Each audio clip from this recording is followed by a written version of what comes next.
आज हम काबा शरीफ के अंदर जिस पानी से गुस्ल दिया जाता है वो पानी तैयार करने जा रहे हैं।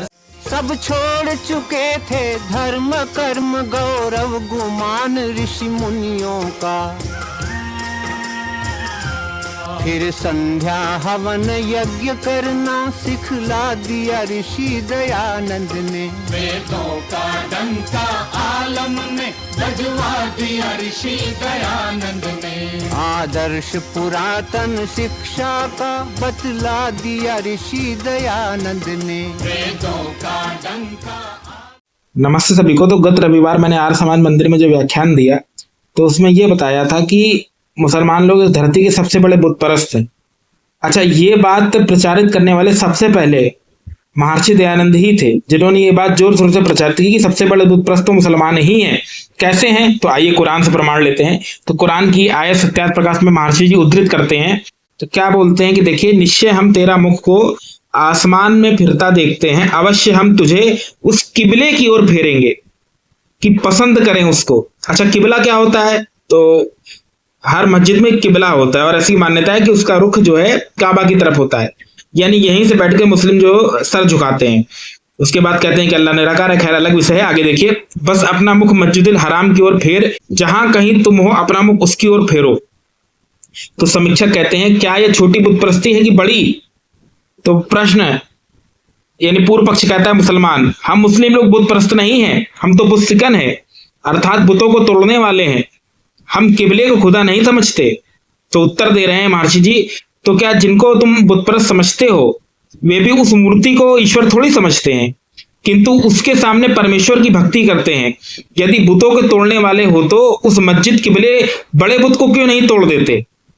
प्रश्न, वाह जी, हमारा तो किबले की ओर मुंह फेरने का हुक्म कुरान में है और इनको वेद में हुक्म नहीं है, फिर वे बुत परस्त क्यों नहीं?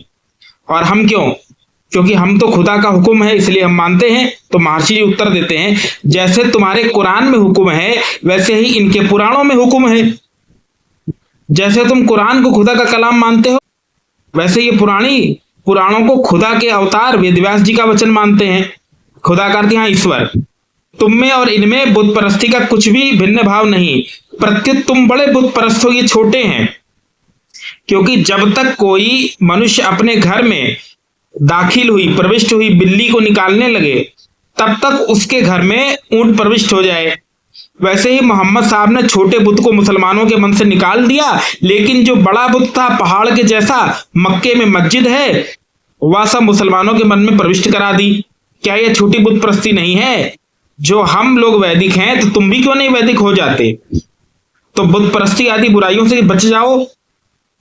तुमको जब तक अपनी बड़ी बुत परस्ती ना निकालो तब तक छोटे बुत परस्त के खंडन से लज्जित होकर निवृत्त रहना चाहिए।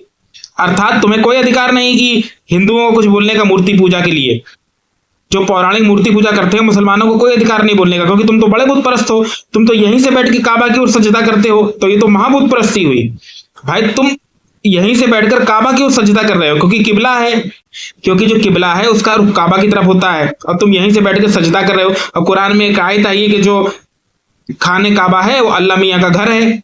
वो अभी यहाँ हम नहीं दिखाएंगे, वो कभी और बताएंगे।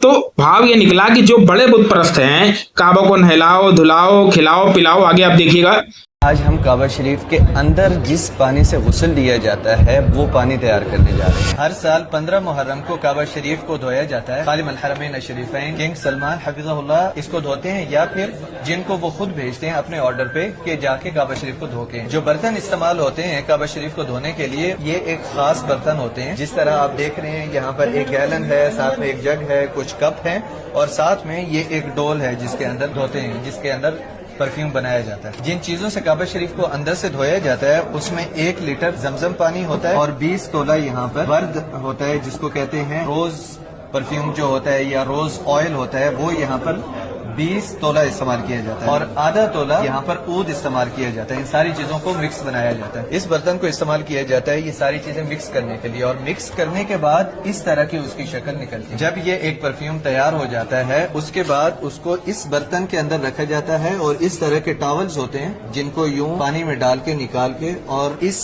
तरह के ये एक बॉक्स है इसमें रखा जाता है, और ये 36 इस एक बॉक्स के अंदर होते हैं इस तरह के टॉवल्स। काबा शरीफ के अंदर जब ये टॉवल्स जाते हैं तो इन्हीं टॉवल्स के साथ काबा शरीफ को अंदर से साफ किया जाता है। काबा शरीफ के फर्श को, दीवारों को, और जो भी चीजें काबा शरीफ के अंदर हैं वो इन्हीं टॉवल्स के साथ ही साफ की जाती है। और काबा शरीफ को गुस्ल देने के बाद ये बुखूर है, इस बुखूर के साथ जो कि बहुत हाई क्वालिटी बुखूर है, इसके साथ काबा शरीफ को बखिर किया जाता है, अंदर से ये धुआं जलाया जाता है इस चीज। और इस तरीके से हम लोगों ने जाना कि कौन से बर्तन इस्तेमाल किए जाते हैं काबा शरीफ को धोने के लिए, और कौन कौन सी चीजें काबा शरीफ को गुस्ल देने के लिए इस्तेमाल की जाती है। अभी हम लोग इस चीज का एक्सपीरियंस करेंगे कि काबा शरीफ को अंदर से धोने के लिए जो चीज तैयार होती है, जो एक्चुअल में इस्तेमाल की जाएगी, वो बनाएंगे यहाँ पर। इसमें जमजम पानी गया है सबसे पहले, उसके बाद गुलाब का अर्क इसके अंदर हम लोग डाल रहे हैं, मजीद गुलाब का अर्क इसमें डाल रहे हैं हम लोग, और ये एंड पे हम लोग इसके अंदर ऊद, प्योर ऊद इसमें इंटर कर रहे हैं। ये अभी इसको मिक्स किया गया है और ये इस तरीके से ये पानी अभी तैयार हुआ है, जो कि अगली बार काबा शरीफ को धोया जाएगा तो एक्चुअल में इस्तेमाल होगा। और इसको अभी हम लोग अपने हाथ पे लगा रहे हैं और देखते हैं इसकी खुशबू कैसी है। बहुत जबरदस्त। इसके अलावा काबा शरीफ के हजरे अस्वद के ऊपर 5 बार ऊद लगाया जाता है पूरे दिन में, और काबा शरीफ के बाहर वाला जो गिलाफ है उसके ऊपर भी एक हाथ से जो है नए तरह का एक परफ्यूम है वो लगाया जाता है। पहले ऊद लगाया जाता था, अब वो ऊद नहीं लगाते। रुकने यमानी और मुल्तजम के ऊपर गुलाब लगाया जाता है, उसके साथ अंबर का मिक्सचर होता है। इस तरीके से काबा शरीफ की अजमत को उजागर किया गया है। एक अजीम घर है काबा शरीफ, और उसको इस तरह खूबसूरत खुशबुओं के साथ मुअत्तर किया जाता है हर रोज। और जो गुस्ल है वो 15 मुहर्रम को होता है, एक बार साल में। तो दूसरों को क्या ही अधिकार है बुत परस्ती में बोलने का। अतः ये सिद्ध होता है कि मुसलमान धरती के सबसे बड़े बुत परस्त हैं और उनको कोई अधिकार नहीं किसी को कुछ कहने का। इसीलिए दोनों ही बुत परस्त हैं, चाहे कुरानी हो पुरानी हो, दोनों को एक उपासना पद्धति निराकार ईश्वर की शरण में आना चाहिए, जो कि उनके पूर्वज रामकृष्ण आदि, हमारे पूर्वज रामकृष्ण आदि करते थे, और संध्या हवन आदि को अपनाना चाहिए। तभी दोनों का कल्याण होगा, चाहे पुरानी हो चाहे कुरानी हो। दयानंद सरस्वती का मामला यह था कि उसने कहा कि जितने मुसलमान इस वक्त, पहले हिंदू हुआ करते थे, इन्होंने अपने धर्म को छोड़कर इस्लाम धर्म को जो अख्तियार किया, इससे कि आप पवित्र हो गए, नापाक हो गए, इनका शुद्धिकरण करना चाहिए, इनको शुद्ध करना चाहिए, इनको दोबारा हिंदुइज्म की तरफ लाना चाहिए, हिंदू धर्म की तरफ इनको दावत देनी चाहिए। खुद उसने कुरान को पढ़ा और 14 पारे का हाफिज भी था वो। दयानंद सरस्वती गैर मुस्लिम पंडित था, 14 पारे का हाफिज था। फिर उसने किताब लिखी, उसका नाम था सत्याग्रह प्रकाश। ये किताब मेरे पास मौजूद है। माज़अल्लाह कुरान पे उसने बहुत जगह एतराज़ात किए। मेरा मौजूद भी वो नहीं है, शुद्धिकरण तहरीक का भी मेरा मौजूद नहीं है। दयानंद सरस्वती इतना चर्ब ज़बान था कि ये गांव में और इलाकों में जाता था, इस्लाम के खिलाफ जब तकरीरें करता था तो हजारों की तादाद में मुसलमान इसकी तकरीरों से मुतासिर होकर इस्लाम से मुर्तद होकर हिंदू हो जाते थे।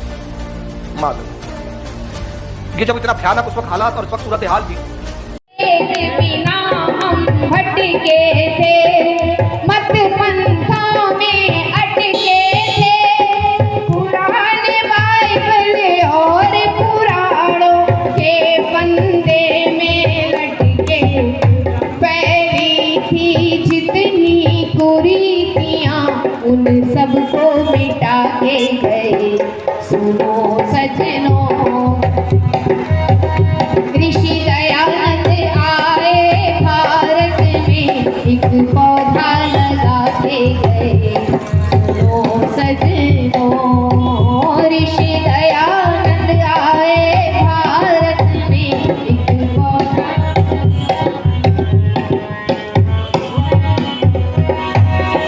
राज विदेशी छाया था, देश गुलाम बनाया था, राज इति ओम शम ओम। सत्य को धारण करें, सत्यार्थ प्रकाश पढ़े।